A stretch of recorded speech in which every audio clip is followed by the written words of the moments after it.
Muito bem, então temos por objetivo transformar um plano genérico em um plano de topo. Temos o plano genérico caracterizado pelos seus traços, απ duas linhas e απ uma linha. Bom, sabemos que um plano de topo, a sua projeção vertical, ela ficará acumulada. Bom, se a sua projeção vertical fica acumulada, significa que as horizontais correspondentes deste plano horizontal vão ficar perpendiculares ao eixo X. Bom, então o que podemos fazer? Podemos girar esta horizontal, que corresponde a um traço também do plano, απ uma linha, ao redor de um eixo de rotação. Esse eixo de rotação poderá ser uma reta vertical. Então podemos marcar aqui uma reta vertical, tanto faz o seu posicionamento. Temos a projeção desta reta vertical nesse plano de projeção, no plano frontal de projeção, e podemos marcar também a projeção horizontal. A projeção horizontal da reta vertical podemos escolher de forma arbitrária, tanto faz, desde que fique numa mesma linha de chamada. Então vamos ter aqui a projeção horizontal. Ou seja, a projeção horizontal ficará uma projeção acumulada. Ou seja, toda a reta ela se resume a um único ponto. Bom, a partir disso, podemos criar uma linha auxiliar. Esta linha auxiliar caracterizamos do ponto, que está caracterizado aqui como sendo uma projeção acumulada da reta, perpendicular ao traço do plano. Por que isso? Esta linha auxiliar, ela vai servir de apoio. Porque em um primeiro momento, o que queremos fazer? Queremos transformar esta reta, que é uma reta de nível, de tal forma que ela venha ficar perpendicular ao plano ZX. Ok? Então, o que queremos ajustar? Rotacionar esta reta απ uma linha ao redor desse eixo. Ou seja, não estamos alterando seu valor de cota. Seu valor de cota é constante. Só estamos alterando o valor da rotação no plano XY. Então, os valores de x e y que serão alterados. Então, a ideia é estabelecer esta rotação daqui. Ou seja, esta linha auxiliar, ela vai servir de apoio, porque se queremos que απ uma linha fique perpendicular ao eixo X, significa que esta linha auxiliar ela vai ficar paralela ao eixo X. Então, podemos utilizar aqui uma circunferência que está caracterizando como se fosse a trajetória executada.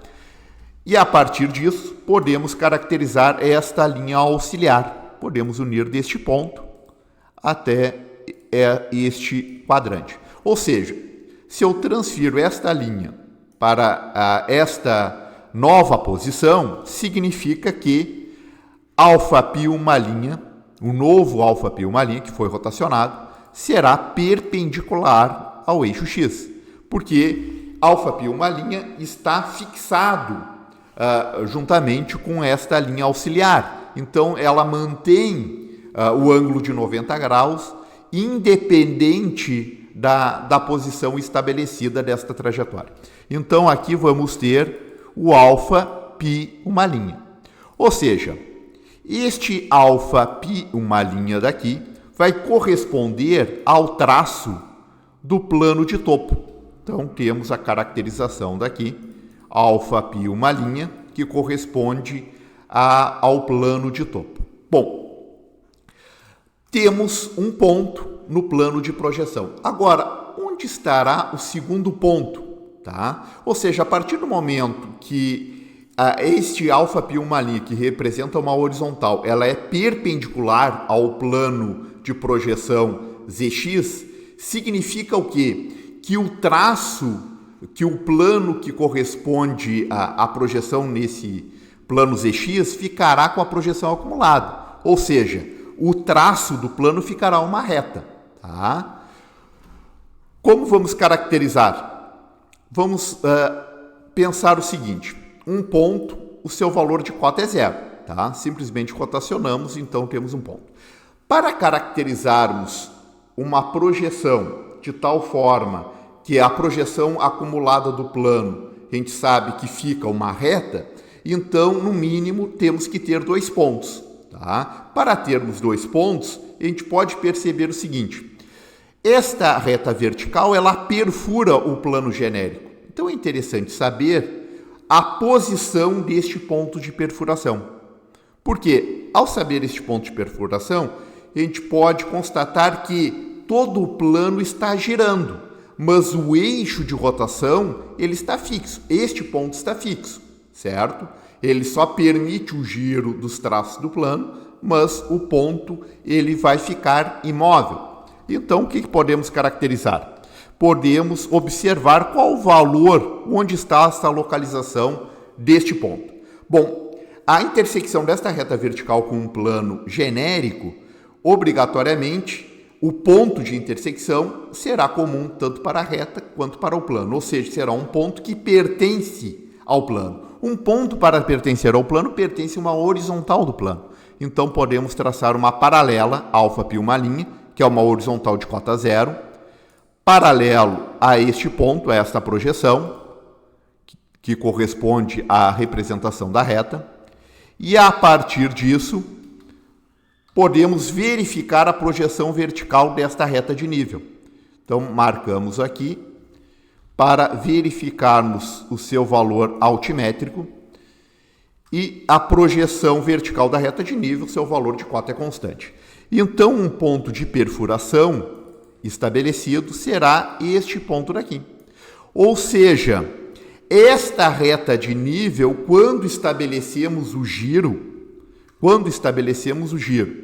ao redor deste ponto daqui, ela ficará perpendicular ao plano de projeção. Ao ficar perpendicular, ela ficará também com a sua projeção acumulada.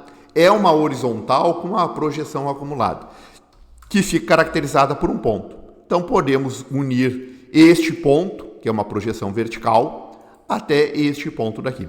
Com isso, esta reta daqui corresponderá à projeção do plano de topo, uma projeção acumulada. Podemos designar aqui como sendo alfa-π duas linhas, ou alfa duas linhas, porque trata-se de uma projeção acumulada.